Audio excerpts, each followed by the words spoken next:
Bonsoir à tous. Jeudi 6 juin, il est l'heure de l'info sur Puissance Télévisions. Dans l'actualité ce soir, la classe défense du lycée François 1er à Vitry-le-François a reçu des attestations de fin de parcours. Pendant 2 ans, ils ont été en lien avec les gendarmes de la Cité Rose. Sensibiliser au handicap, oui, mais de manière ludique et sportive. C'est en tout cas ce qu'a proposé le Handicathlon ce mercredi 5 juin au stade Daniel Louis à Chaumont. La 2e édition du festival Créaction de la communauté d'agglomération Meuse-Grand Sud a débuté ce week-end. Ce moment culturel est un complément au contrat territorial d'éducation artistique et culturelle. Et à la fin de ce journal, nous nous intéresserons aux insectes pollinisateurs, des insectes qui parfois suscitent certaines émotions en fonction de leur espèce. Sylvie Dewam de la Ligue de protection des oiseaux Champagne-Ardenne sera notre invitée.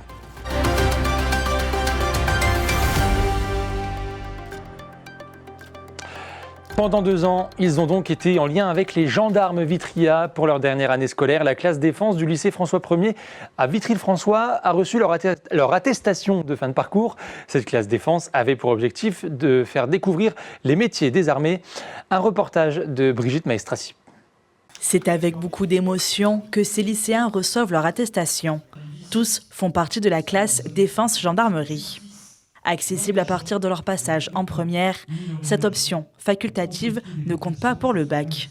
2 heures supplémentaires par semaine que certains suivent par curiosité et d'autres par vocation. Plus tard, je souhaiterais faire sous-officier au sein de l'armée de l'air et de l'espace. Donc encore dans quelle spécialité, je ne sais pas encore. Je suis encore en hésitation dessus. Et puis, voilà. Je n'avais pas vocation à faire les métiers autour de la gendarmerie et de l'armée. C'est cette classe défense qui m'a permis de me donner envie de faire les métiers dans l'armée de l'air, notamment ce que je veux faire contrôleur aérien dans l'armée de l'air. Si cette classe a pu voir le jour il y a 4 ans, c'est grâce à un seul professeur, Monsieur Marr. Réserviste depuis 30 ans, il a souhaité partager sa passion à ses élèves. Pour les élèves qui ont envie de faire une carrière dans les armées ou la gendarmerie, j'ai envie de dire que c'est simplement les amener à confirmer leurs vœux. Se rendre compte qu'effectivement c'est bien le projet professionnel qu'ils envisagent. Pour les élèves qui nous rejoignent plutôt par curiosité pour découvrir, eh bien, je trouve que c'est une démarche citoyenne d'aller à la rencontre d'une force de sécurité publique de statut militaire. Pour découvrir ces métiers de l'armée, un partenariat a été signé entre le lycée et la gendarmerie de Vitry-le-François. Depuis la création de la classe, les forces de l'ordre participent en intervenant pendant les heures de cours pour présenter leur travail et leur parcours ou en faisant visiter leur établissement. C'est important de prendre le temps de communiquer et d'échanger pour sortir des préjugés et de découvrir véritablement les parcours, les histoires de vie et les motivations de l'engagement dans la communauté militaire. Une nouvelle fois, près d'une trentaine d'élèves ont reçu leur attestation. Ce papier prouve leur engagement pendant ces 2 ans. Le lycée François 1er devrait accueillir d'ici la rentrée 2025 une nouvelle classe défense, cette fois-ci dédiée à la marine. Et on passe tout de suite à notre page Terre de Sport.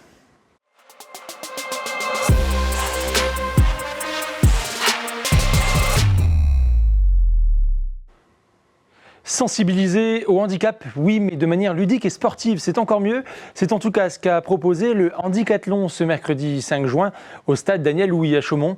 Une façon de comprendre les difficultés, mais surtout les capacités des personnes handicapées. Un reportage signé Janice Gallard. Tir à l'arc, bien, le ballon, super. Peinture ou course de fauteuil, se mettre à la place des personnes en situation de handicap, tout en partageant des moments conviviaux autour d'activités sportives, c'était possible le 5 juin au stade Daniel Louis à Chaumont.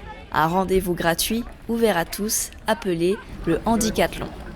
Alors, c'est une action qui date depuis une vingtaine d'années et une action qui a été montée par plusieurs partenaires pour faire connaître le fait que les personnes en situation de handicap peuvent aussi faire du sport, s'occuper, faire des loisirs. Et donc, c'est une opération qui a été montée par la ville de Chaumont, l'association APF France Handicap et puis différents partenaires associatifs. 12 millions de Français sont en situation de handicap et 80% d'entre eux ont un handicap invisible. Au-delà de montrer les difficultés rencontrées par les personnes en situation de handicap, cet événement est avant tout un moyen de mettre en lumière leurs capacités et leurs forces. Alors, toutes les activités sportives, en fait, les gens vont les pratiquer assis.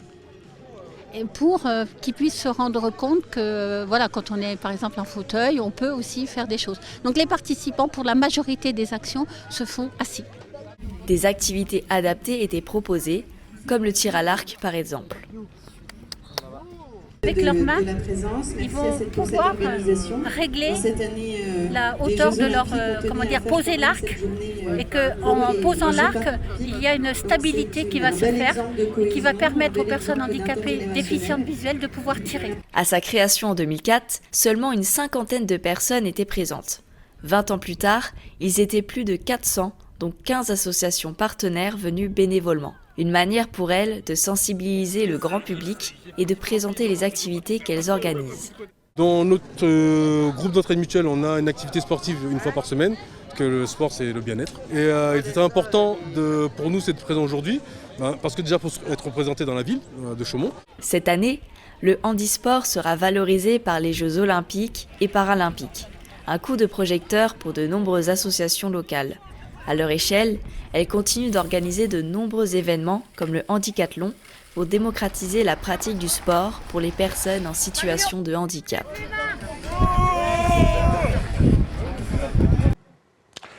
La deuxième édition du festival Créaction de la communauté d'agglomération Meuse-Grand Sud a débuté ce week-end. Ce moment culturel est un complément au contrat territorial d'éducation artistique et culturelle. Du 1er au 16 juin, les enfants vont pouvoir présenter leurs travaux dans différentes structures culturelles ou scolaires issues de l'agglomération. Il y a quelques jours, Brigitte Maestrassi a pu voir les premières représentations. Regardez. Cachés derrière les arbres, ces monstres sortent de leur repère. Il s'agit de la première performance artistique du festival Créaction, présentée dans le parc de l'Hôtel de Ville de Bar-le-Duc. Les danseurs du jour, ce sont les élèves du collège Raymond Poincaré. Accompagnés par des professionnels du monde artistique, ces collégiens ont eux-mêmes réalisé les costumes, inventé une histoire et chorégraphié leurs mouvements. Il adore les livres. Et vu qu'il aime bien les livres, il ne pense pas souvent à se laver. Et du coup, il faut dire que 4 fois par année, se laver, c'est pas terrible.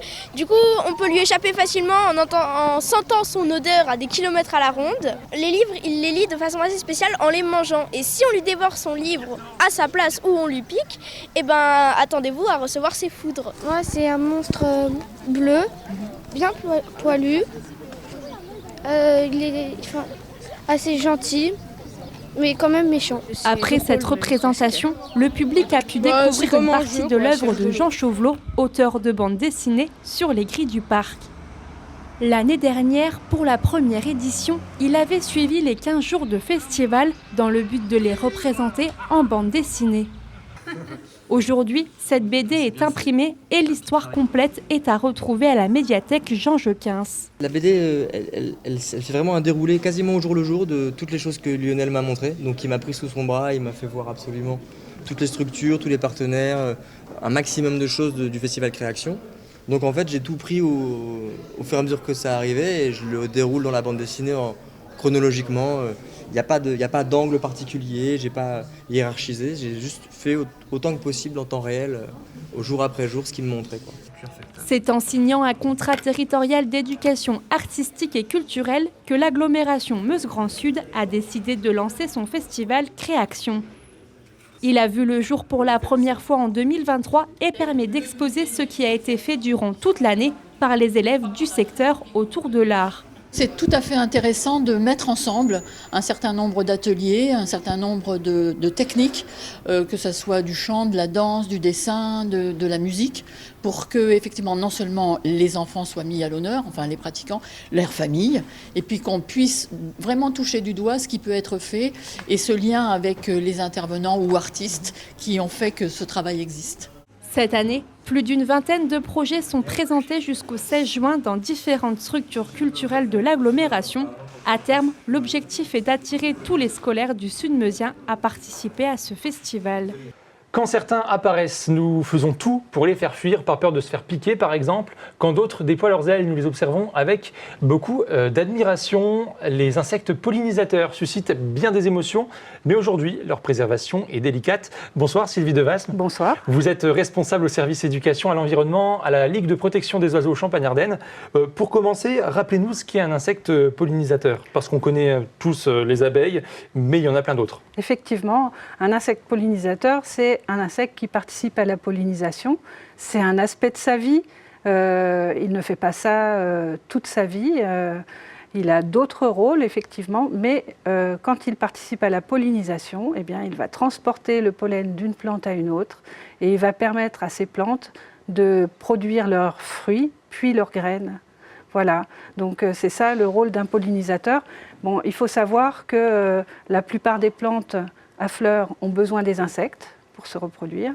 Et par exemple, si on considère nos plantes cultivées, c'est 75% de nos plantes cultivées qui dépendent des insectes pour leur pollinisation.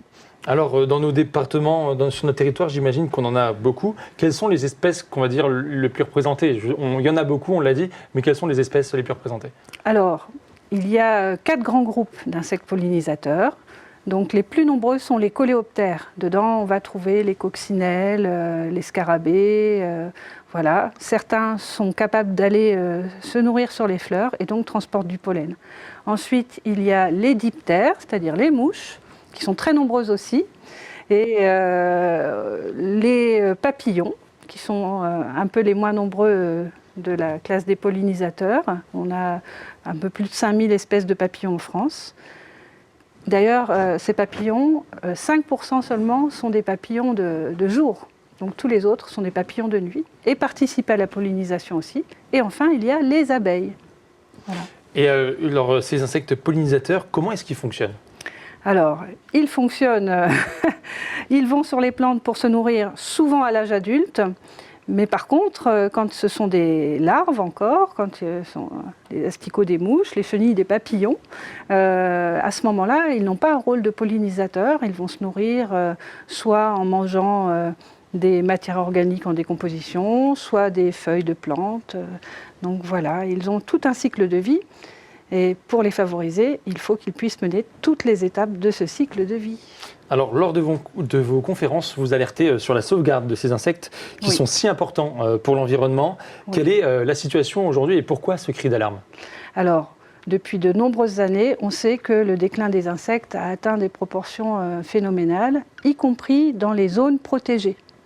Parce que l'environnement est globalement pollué et les milieux naturels sont fragmentés, ce qui contrarie beaucoup ces insectes, à tel point que en l'espace de 30 ans, on en a perdu plus de 80%.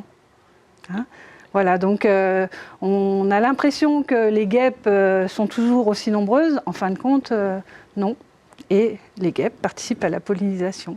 Hein ? Et alors comment est-ce qu'on peut faire ? Concrètement, oui. Quels sont les conseils que vous pourriez donner aux téléspectateurs qui nous regardent pour qu'ils participent à la préservation de ces espèces ? Concrètement, il faut laisser de la place à la flore spontanée, à la flore sauvage. Il faut arrêter de regarder le pissenlit comme quelque chose de négligé, de sale.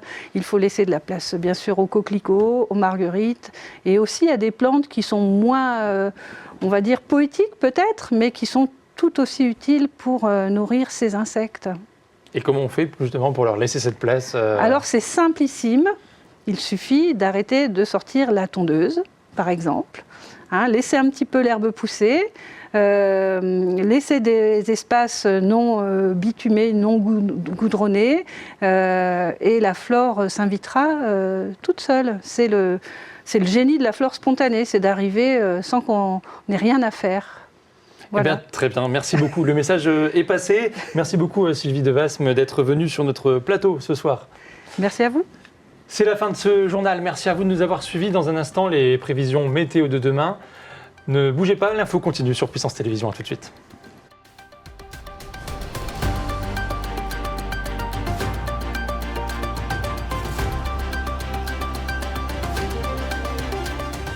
Toute l'actualité en continu à retrouver sur notre site internet et notre application mobile.